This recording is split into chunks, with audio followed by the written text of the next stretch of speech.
Hey guys, welcome back to another episode of the Hardware Podcast. I'm Jackson. I'm here with my good friend Omar. And this week we are going to cover kind of the all-star games that are going to be happening this weekend. We've got the Hula Bowl up there in Hawaii.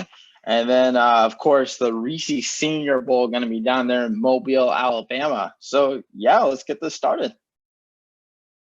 Yeah, normally this would be a tall task with in a non-pandemic year because you had, of course, the aforementioned bowls. You have the East-West Shrine Game, my favorite, with all the history involved and pageantry, and then also the NFLPA All-Star Game as well. But NFLPA All-Star Game and the East-West Shrine Game have been canceled. The Tropical Bowl was a couple weeks ago in South Florida, not exactly Miami, but I think Celebration, Florida. I forget the town name, but very sparsely attended, had some all right pro prospects, but not really on the radar. And now we have these two. So Jackson's going to start off and lead us off with a Senior Bowl, a little bit of what to look for. Yeah, of course. The Senior Bowl, if you don't already know, it's an all-star game in Mobile, Alabama. Been around since 1958, so not quite as old as some of those other ones, such as the East-West Shrine Game. Started out as a true college all-star game, and then since its existence, it is like heavily taken kind of a turn more into an NFL scouting event, and honestly, one of the biggest events on the NFL calendar, specifically referring to the draft. Coaching staffs from the NFL are usually going to be the ones leading the two teams, the national and the American teams. This year's going to be the Miami Dolphins leading the national team. Of course, their new head coach, Brian Flores. And then the Panthers, with their first-year head coach, Matt Rule, leading the American team. It's kind of a different kind of feel. If you don't already know, it's a few different rules than usual. So on offense, only 11, 21, and 12 personnel packages are allowed. You can only rush four, and none of those can be from the secondary. You can't do dime, goal line, just different defensive packages aren't allowed to be used. If you're playing zone, you got to have two or three safeties back deep. No fake punts. 2-minute warnings are implemented. They also use the Dukes, instead of the college game balls.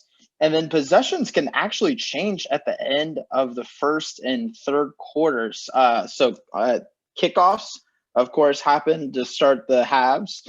But then let's say Team A gets the kickoff for the first half, right? Then Team B will get the ball at the 25-yard line of that second quarter. Team B will also receive the kickoff on that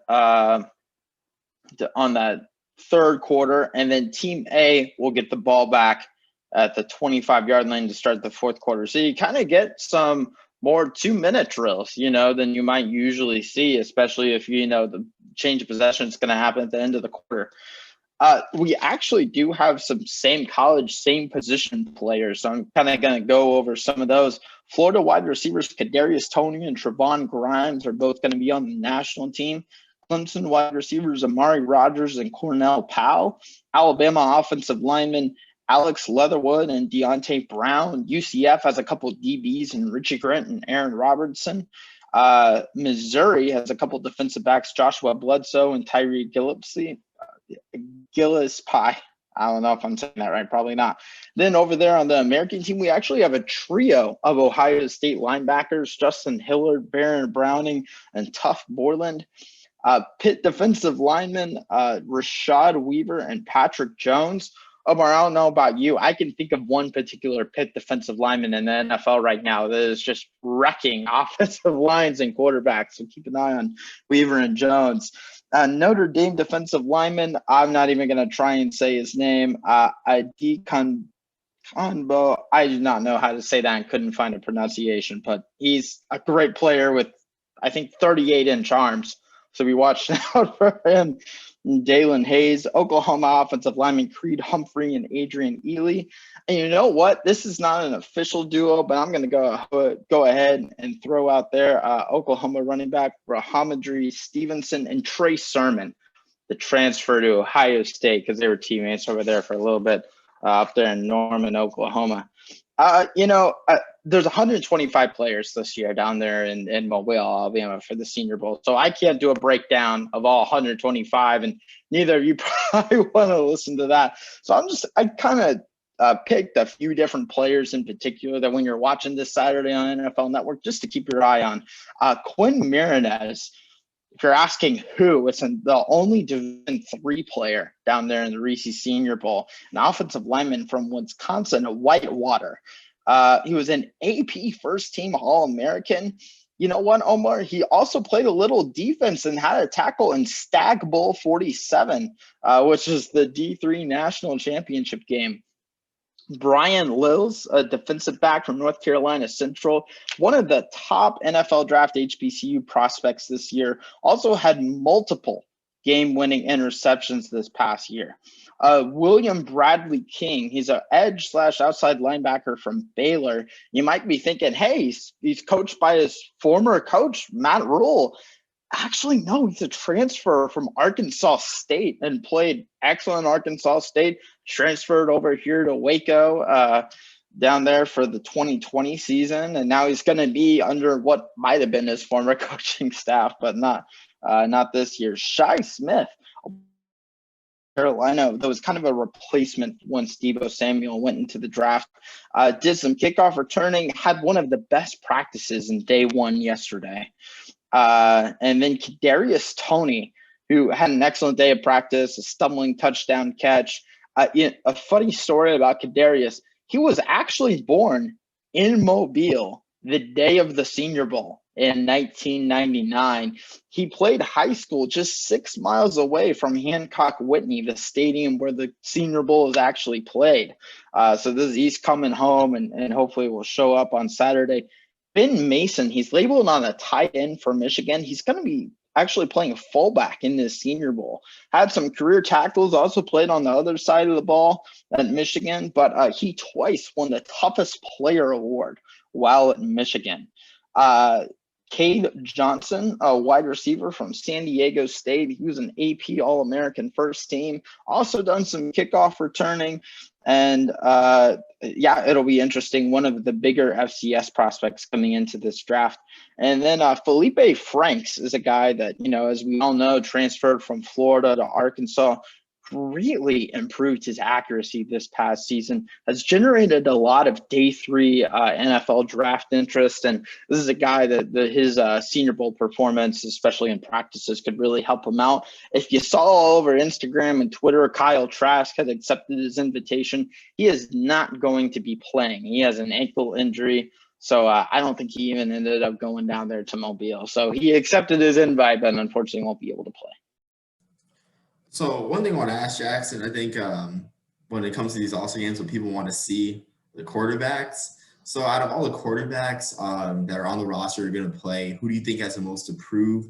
I think for me, the two guys I'm thinking of are Ian Book and Kellen Mond with the most to prove, really. But I want to know your thoughts. Well, Omar, I was actually watching yesterday the Senior Bowl practice recap up there on NFL Network, and they were talking about a certain quarterback that both of us have a little bit of disdain for, Mac Jones out of Alabama. So Daniel Jeremiah, if you don't know who he is, he was he is the lead NFL draft analyst for NFL Network. Talked about how he can put that ball wherever you need to. Maybe throws one of the best deep balls in the country. Has the arm strength, not phenomenal, but similar to Joe Burrow, so he can definitely get the job done. All of that is great. His pocket presence is awesome.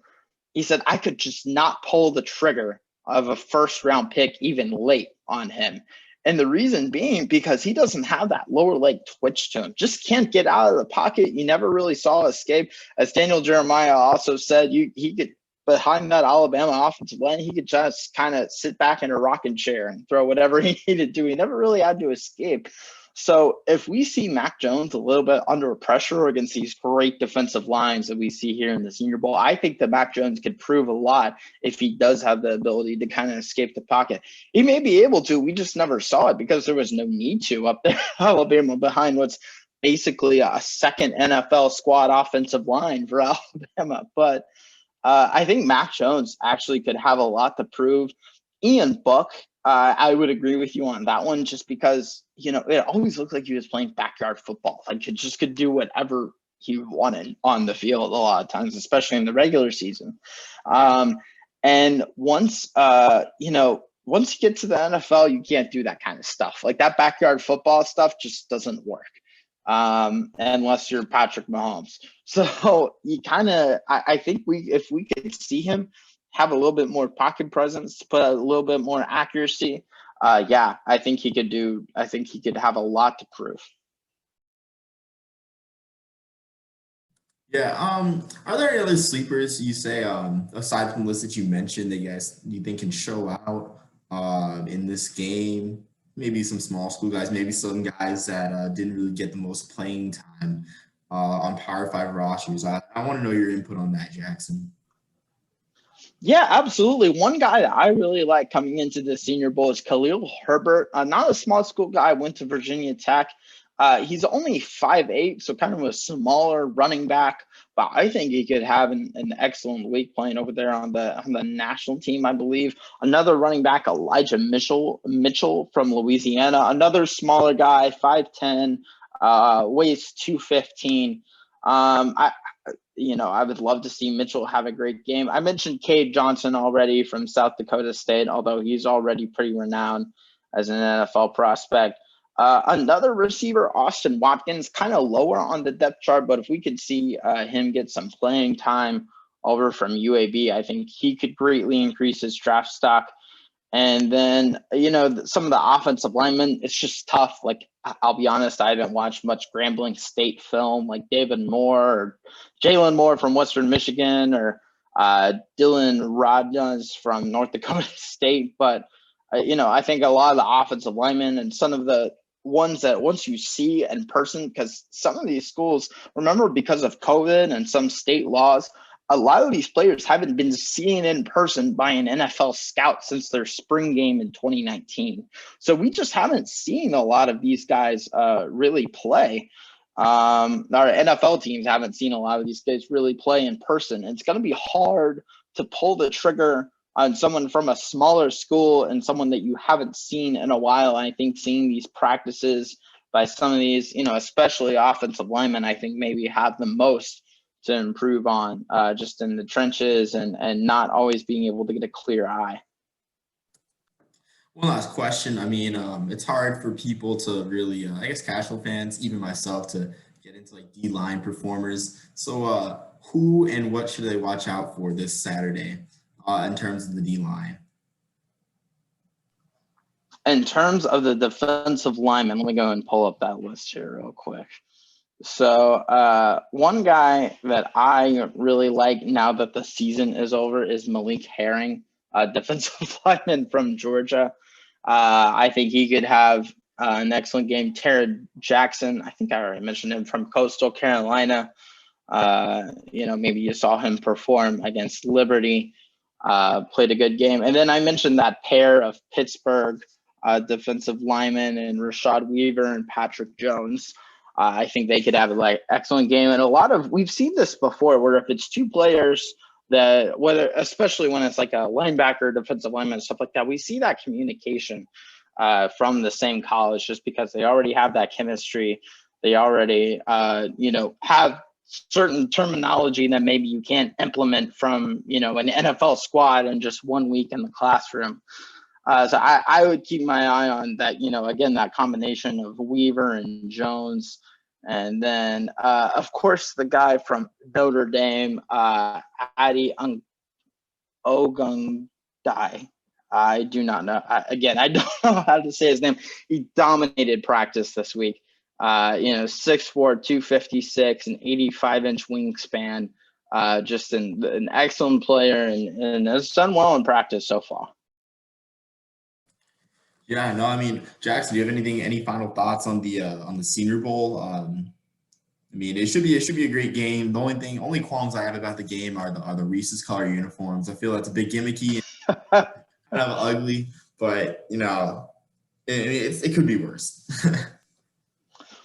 I mean, personally, I'm a big fan of that Reese's sponsorship. Like, I don't know if you saw I follow a few different players that are going to the Senior Bowl, and they got this huge package. It's like probably 50 Reese's cups and like these care packages that they get in their hotel room down in the Marriott down there in Mobile once they arrive.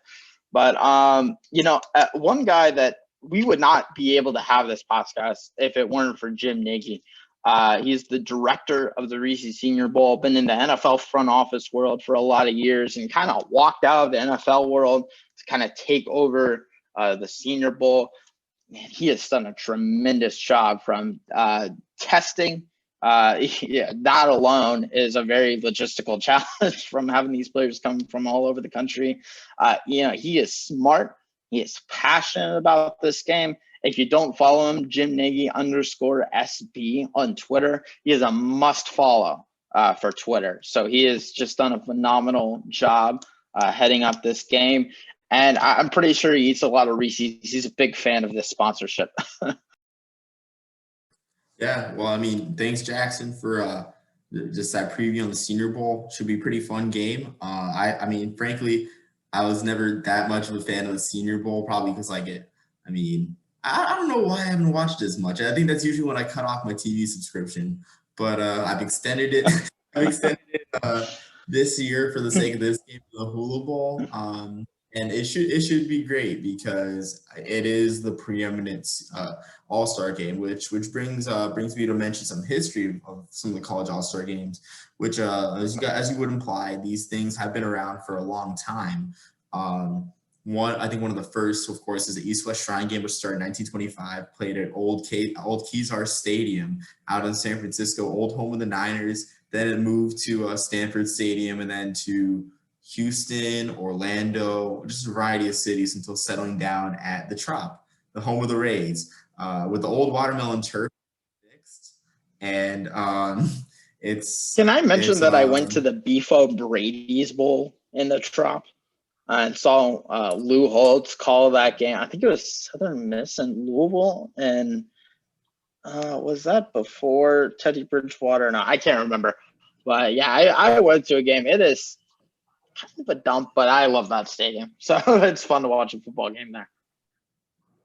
Yeah, like, I mean, it is kind of dumb. It's kind of a bland interior design, but I mean, it's ballpark football, so I like it. But yeah, you had the East-West Shrine Game with their long history. You also had the College All-Star Game, which was in Chicago at Soldier Field for a long time, stopped in 1976. And that game pitted the college all-stars at the very best of the college all-stars against the pros until it stopped. And then you also had the Blue Gray Classic in Montgomery, Alabama, at the Crampton Bowl, the current site of the Camellia Bowl. You had that one going on for many years, I think from 1940 to 2004-3 until that one stopped. And then you have some more recent ones as well as the you have, sorry, excuse me, lost my train of thought, but the NFLPA Bowl, which started, I think, 2010 or 2011, pretty recently. And you have the ones we have today, the Senior Bowl, which hasn't always been as prominent as sort of implied by the other All-Star games that have been around. And the Hula Bowl. The Hula Bowl has been around since the 40s, and it was discontinued in 2008. I remember watching the Hula Bowl when I was younger, and when it returned last year, I was really excited because it's like a Pro Bowl for college football when the Pro Bowl is in Hawaii. What's better for college all-stars to go to Hawaii for their last college game, just to show up for the scouts one more time. So it came back last year, and it's here again this year. No spectators, as there wasn't any spectators in Hawaii this year. But again, it should be a good game. And this one is more of a college all-star game. So I'm going to go through some of the guys I'm excited about, beginning with the quarterbacks, or I guess the guys you should look for beginning with the quarterbacks. The first two quarterbacks on the roster were Peyton Ramsey of Northwestern and Zach Smith of Tulsa, guys who had long, winding careers, as Peyton Ramsey started off in Indiana and then transferred to Northwestern this year, leading up to the Big Ten title game and almost a New Year's Six bid. If they would have beat Northwestern, I have no doubt that they would have been in the New Year's Six, or beat Michigan State. I have no doubt they would have been in the New Year's Six. But the guy wins at tough places, and that might be something that gets scouts to look at him, because you have a 7-1 record, not 7-1, 7-2 record, at Northwestern this year. Finished out the year with Indiana last year on a team that won 8 games, even though Mike Penix started for half the year. Ramsey took over. I think just a winner in tough environments. And then you have Zach Smith, the guy who started at Baylor and transferred after all the Art Briles fallout last year, even though stats weren't as big this year because Tulsa played a smaller amount of games due to COVID, of course. Zach Smith, he put up some numbers last year, 19 touchdown passes, over 2,900 yards, if not 3,000, I believe. I didn't write this down. I thought I'd have this memorized, silly me. But yeah, he threw for 3,200 yards last year. So a guy who can air the ball out, but kind of got overshadowed by the defense with Zayden Collins out there. Then you also have a small school guy in Brady Davis, a guy who can run the ball a bit as well and can throw the ball. But the stats, of course, he can throw the ball. But the stats weren't on his side exactly. But this would be a time for him to show out in Hawaii, being the only All-Star game on at the moment. And it should be something that's great for him. Running backs, there's a great stable of backs I'm excited for. Starting off with CJ Marable for Coastal Carolina. And this is a guy who can do a lot. He can run it inside. He can run it outside the tackles in Coastal Carolina's shotgun veer scheme. Just watching highlight videos of him, he can really do it all between the tackles and outside on the pitch. He has 69 catches the past 2 years. Ran for 23 carries and 132 yards against BYU in the game of the year. Had 3 straight 100 games towards the end of the year this year and 6 100-yard games in 2019. And he's an efficient back, 5.5 yards per carry. Really, really good prospect to look for. And who doesn't love the Chanticleers still? No, another back in the backfield is Mekhi Sargent from Iowa. The stats weren't really as good on his side as he was in crowded backfields, but the thing to look for is Iowa having that pro-style scheme should be an easy transition for Sargent than other backs, considering that Iowa ran behind fullbacks, ran with tight end sets, ran from under center a lot. Not much of a pass catcher, 32 catches in 3 seasons, but he had some big games with 300-yard games in his career, including a 173-yard performance against Nebraska 2 years ago. A couple other guys in the highlight are Asen Rose, a big play back, 5.8 yards per carry at Kentucky. And if you're watching the Gator Bowl, 12 carries, 148 yards against a good NC State defense. Really explosive performance, good on the edge, and he falls forward for yardage. That's something I noticed in this highlight film. Really, really good to see. And then last, I'm going to show some love for Louisiana Tech. They have Israel Tucker, a guy who didn't put up big stats. Or actually, a couple more backs, not my last back, but Israel Tucker, he's kind of a workhorse. He carried the ball for 37 yards for 161 against UNT and 20 for 123, one of the lone bright spots in Louisiana's 38-3 loss in the Georgia Southern Bowl. And he had over 16 carries 4 times this year. So really workhorse back who gets better as the game goes on. And my last back from the Charlotte 49ers, I'm going to talk about later on, Trey Harbison, a transfer from Northern Illinois, a guy who had 2 1,000-yard years for the Huskies and transferred this year with the pandemic. Didn't really have that great of a year, but again, another guy who can run downhill. He's a good workhorse and just a strong back. Going on to receivers, you have Riley Lease. This is a guy from Northwestern, another guy from Northwestern that I like. Jackson, do you remember how bad Northwestern's offense was in 2019? I don't remember. Did they score any more than 10 points in any game? It felt like they never got the ball down the field. Yeah, it wasn't that bad, but they averaged 16 points a game. And if you take their 45-point performance against the UMass Minutemen, probably one of the historically worst defenses of all time, that offense averaged 13 points a game. The passing game really was not there, as the offense struggled for 117 yards passing per game and 6 touchdowns and 15 picks in a non-triple option offense, mind you. And their leading receiver that year was Riley Lease, who had 51 catches for 430 yards. The second best receiver on that team had a grand total of 17 catches for 188 yards. So, that's one thing I found funny just going through the research and looking at Riley Lease. Just looking at how bad that offense was back in 2019. But they came back. He does a lot. He returns kicks and punts as well. Also completed a pass in the Citrus Bowl. So that's a guy pretty versatile guy. You have a couple jump ball threats.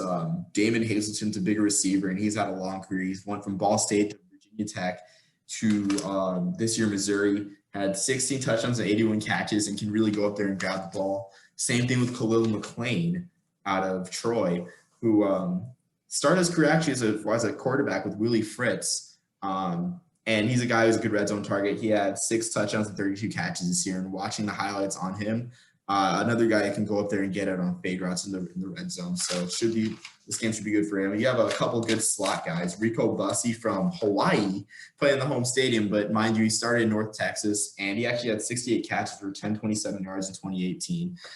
Slowed down a bit in 2019, and this year he really fit in well with the Todd Graham offense out in Hawaii. And a couple of HBCU guys to round out the list. You have Donnie Corley out of Texas Southern, a really interesting story.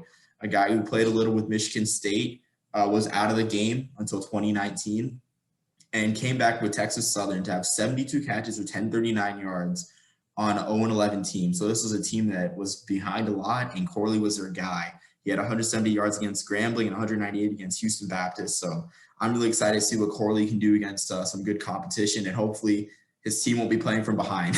so we'll be padding the stats. And then Corey Banks from NCA&T, 470 receiving yards and 600 plus return yards. Just a guy who can do everything on the defending HBCU national champs 2 years in a row, I believe. Yeah, 2 years in a row. Just versatile receiver. Moving on to defense. Looking at the linemen, you have Raymond Johnson, who actually ended up in the PFF top 101 top players. He had the highest position graded defensive end at 91.9 and was the only player with 100 run and pass snaps with an over 85 grade for Georgia Southern. Gave Army some headaches at Mikey Stadium in the triple option. Just a big DN, a guy who can really swallow backs and rush the passer. So looking forward to seeing him on the D line. You have some big guys as well from Power 5. You have Naquan Jones, a big 6'4", 340 defensive tackle who had 5 TFLs in 7 games for Michigan State. So look for him to plug at the middle of the line. And at the end, you have Jared Hewitt, who wore the 25 for Frank Beamer, was that special guy for Virginia Tech and really had a nice year, 3rd team All-ACC. And he had 8.5 tackles for loss last year and can really rush the passer and just get in the backfield and make some havoc. Moving on to linebackers, a couple of linebackers I'm liking a lot. I'm going to start off. I'm not saying this because I'm biased, but John Radigan for Army. And this is a guy who was 2nd team All-PFF All-American as well. And a guy that was consistently early in the season when the slates were small, consistently had some of the highest position grades, and a guy that can just, when you think of Army on defense, you think of linebackers like Cole Christensen, who's now in the Chargers. This is pretty much a guy that fits that mold, a guy that can really make tackles, make plays, and change the game, as you saw in the Army-Navy game, recovering the fumble to sort of ice the game in a dominant performance by the Black Knight defense. So I'm going to get off my Army soapbox and talk about a couple more linebackers. You have Max Roberts, a guy had 99 tackles for Boston College. And Jackson, I mean, you talk about the pedigree of linebackers for Boston College. That's a strong one. I mean, Max Milano, of course, that guy from Carolina. What was his name again? Luke Kuechly. Luke Kuechly. Yeah, he's now works in the front office for the Panthers, if I remember right.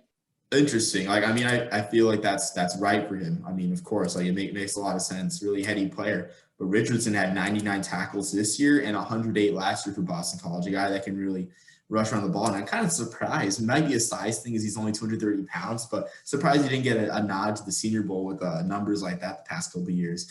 But he'll look to show out on defense. You have Tavante Beckett, a smaller guy who can make a lot of tackles as well. And Marshall shortened season, he had 90 tackles. And last year he had 121 tackles, but this is a guy listed as linebacker at 5'10", 214. So he might have to fit in as a safety, a bit undersized, but the guy can make plays and get out there from Marshall. Moving on to defensive backs.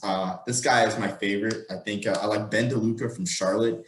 He had 48 tackles in 5 games for the 49ers. Might end up playing for my 49ers, hopefully. But he's all-time tackling leader at Charlotte. He had over 100 tackles the year before. And he kind of reminds me of a guy like either Deion Buchanan, a guy who's not afraid to make tackles and get down and play linebacker, is like a hybrid, or even Andrew Sendejo. Really a nice tackling-focused defensive back. Not to say that D-backs are bad tackers, but he just seems to get around the ball at safety and make plays. And then a couple more defensive backs to round this out. We got Jason Pinnock from Pitt, a guy who had 3 interceptions this year and just was around the ball a lot for the Panthers. And Tariq Thompson, who in 2019 had a big year for the Aztecs. He had, I think, 5 picks, as I'm looking it up right now. But just a guy a ball hawk for a really stout San Diego State defense. And I believe that was the last year with Rocky Long strong as coach. So, the defense was stout. Well, he had 5 picks his freshman year in 2017 and 4 last year, a guy that has 12 career picks in college, which is a good total.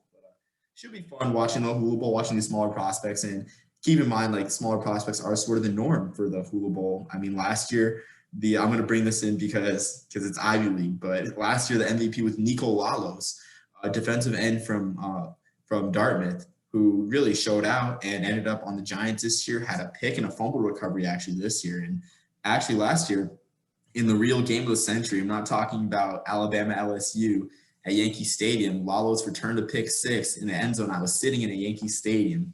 So got a special place in my heart for Nico Lalos, the Hula Bowl defensive MVP last year. Yeah, absolutely, man. One guy that I realized I forgot to mention that I'm excited to see is Patty Fisher, the linebacker from Northwestern. Tough player.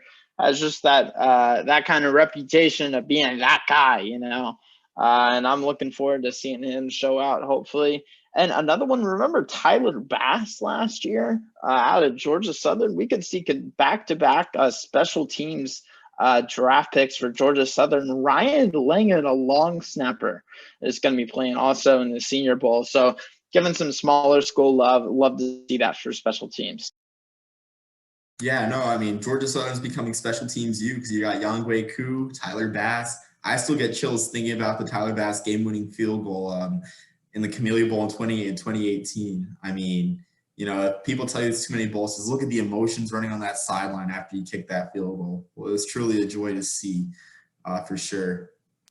I love that one where he hit that insane field goal in the wild card round, and Tyler Bass is going wild. Then it CBS cuts over to Stephon Diggs, who's doing a little golf clap on the sideline. I always think that's funny. It's like it's expected. It's like it's good job, kicker. You stay on the roster one more week. I mean, I love it.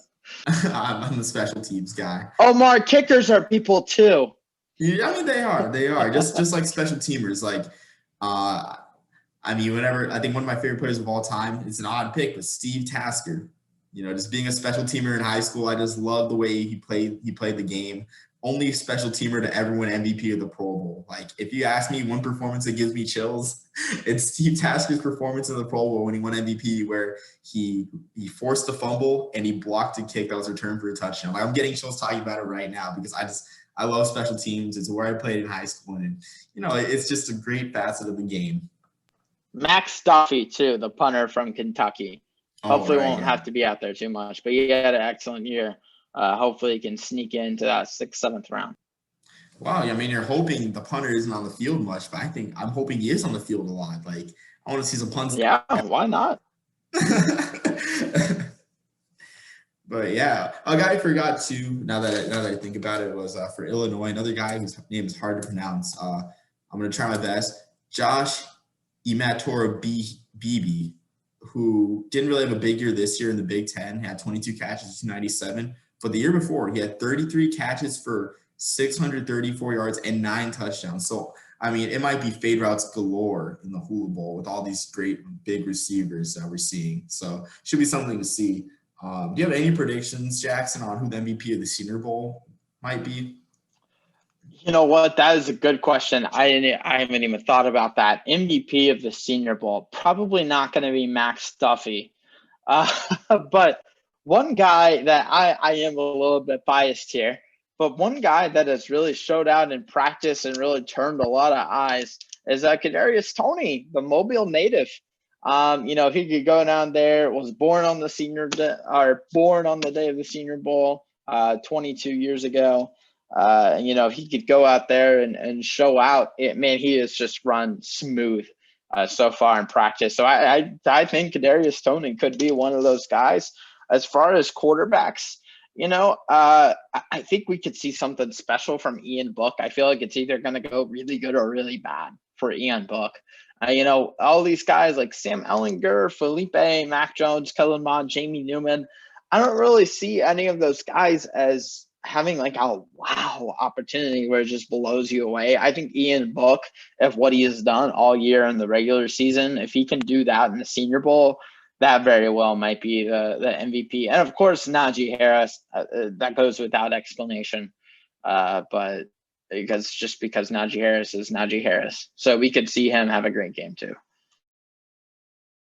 Yeah, geez. Looking at the Hula Bowl rosters, like these rosters have expanded in the past couple of days. Like a couple of days ago, the roster was up to like I think it was like 78 players, and it's 101 right now. Like a week later, a couple of guys have forgotten the backfield. Like when I tell you this backfield is stacked to stack, you have Spencer Brown for UAB, a guy who ran for over 4,000 yards for the Blazers, has 41 rushing touchdowns. I mean, probably if it weren't for Roddy White, I'd say he's the greatest UAB player of all time. UAB fans might want to, they might come at me with some of their favorites, but I mean, I think he's the second best UAB player of all time. Spencer Brown's been a workhorse for some of those winning teams of this resurrected program.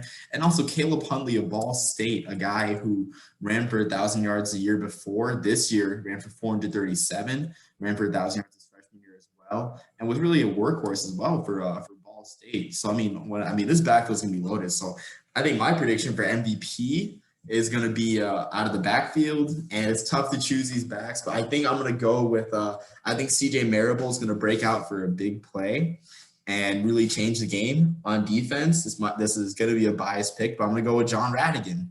He's going to change. I think he's going to change the game for I think they do Aina and Kai. I don't know which one's which in Hawaii, and I don't know which one's east, which one's west. But I think he's going to change the game for whatever side he's on. It should be exciting to see. And also, I forgot to mention, there's a couple of Japanese college football players. Really exciting to see. They had some last year, really quiet. It's hard to find information on these guys, which is it's really a bummer, honestly, in my opinion. I'm going to try to find them. It's just tough to really find information. You have Yu Watanabe and Kengo Dono for Japanese players. So look out for one of those guys. It'd be cool for one of those defensive backs gets a pick. You never know. You might have a Japanese MVP of the Hula Bowl. And what a delight that would be for the spread of the game to the world. Absolutely. And one guy I forgot to mention is Cade Johnson. If he gets a kickoff return for a touchdown, Cade Johnson, wide receiver from San Diego State, if he gets a kickoff return for a touchdown, man, that could be a game-changing play for sure.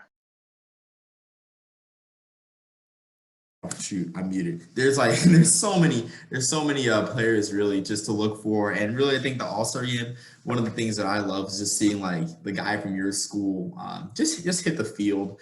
Like for me last year at the Shrine Bowl, a couple of guys I was rooting for was Elijah Riley of Army, of course. Seeing him on the field was cool, but also just seeing Kevin Davidson, who signed to Cleveland after the draft, but seeing Kevin Davidson, the pride of Princeton, on the field as well, just do his thing and represent the Ivy League as well. I mean, that's just cool. So whoever your school is, really soak in these All-Star games, have fun, and I don't know. Do they do with the helmet stickers? Do they trade helmet stickers of the Senior Bowl still? Because that was one of the things I thought was so fascinating as a kid, seeing like the players' helmets with different schools on them.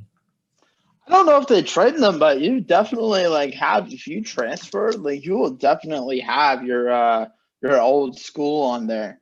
There have been, I know Felipe was wearing, his Arkansas helmet with Felipe Franks with that Gator script sticker over the top. I'm trying to think of some others that I saw. I'm sure Bradley King will be wearing an Arkansas State sticker on his Baylor helmet. So yeah, you'll definitely see that for sure. Yeah, no, it's just one of the things I love, just seeing a guy with like 10 different schools on his helmet, and just like really just shows they're enjoying the experience. So with All-Star games. Omar, where can we watch, on what channel, and when can we watch the Hula Bowl? So the Hula Bowl will be a little bit later. Last year it was a 10:30 start, and I was paying for the day after in class on a Sunday, mind you. So also be on a Sunday, but it's good because the Hula Bowl gets its own national television slot, competing with really not much. I mean, you would think that they would make it, a little bit later, because who's going to watch the Pro Bowl celebration? I mean, they're not really playing football. They're playing Madden. They're playing Madden, but this one will be 9:30 Eastern time on CBS Sports Network, which it's hard to find on linear TV, but for streaming, just if you're not on one of the black market streams, we won't tell. But YouTube TV and Fubo TV are the two stream, and Hulu Live Sport or Hulu Live TV those are the 3 streaming services that carry CBS Sports Network if you want to watch the fun out in Hawaii. And what might be, interestingly enough, the last Hula Bowl at Aloha Stadium, as Hawaii's football program has moved out, as Aloha Stadium's been deemed structurally unsafe, which is really sad to see the stadium go that way. Yeah, man, I didn't know that. That's definitely another reason to tune in, because that's such a historic stadium. Yeah, like, I mean, it's just sad to see. Hawaii has its stadium sort of figured out now. It's going to be a bit smaller, but really, again, just a sad situation all over. I mean, yeah, like really a tough loss, honestly, for the college football community. Well, I mean, it'll be interesting to see what happens to Hawaii Bowl too as a result. But all sadness aside, just tune into the Hula Bowl, and you won't. I don't think you'll regret it.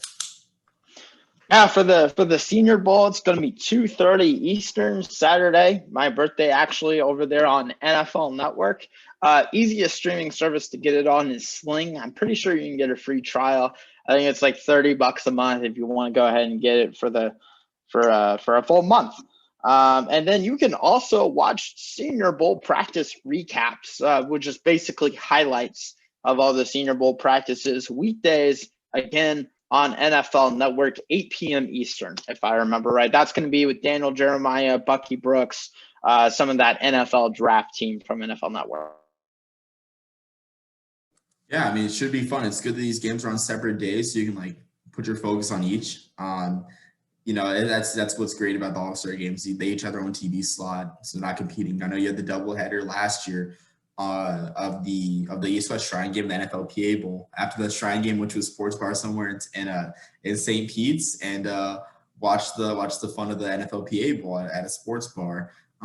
So I can't really do that. I don't know if you can do that much this year in a pandemic. But just enjoy each game's individual TV slots. Yeah, absolutely. And I'll be sitting on my couch. I'll be off work by then, and I'll be eating a lot of Reese's, I'm sure. So I'm looking forward to it. Yeah, it should be fun. I mean, Jackson, do you have any final things to say about this weekend's games? I don't even like Reese's. I just eat it once a year for this game. But I'm looking forward to it. So many electric players.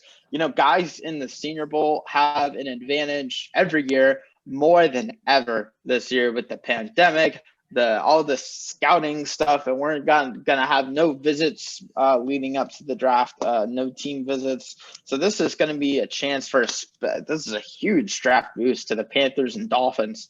With their coaching staffs being down there in Mobile. But yeah, just for every team that's going to be down there in Mobile, they get to see their eyes on these players, bringing attention to guys like Quinn Mira as a D3 player, some of these smaller school guys. Jim Nagy's done a great job putting this mold together.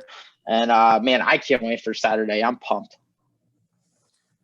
Yeah, same here. I mean, Saturday first for the Senior Bowl, and then Sunday for the Hula Bowl. I already got my microwaved foods ready. Gonna have a man party, but I mean, it's just exciting for me. Like with the Hula Bowl being a more true college all-star game focus, just to see these players have one more game.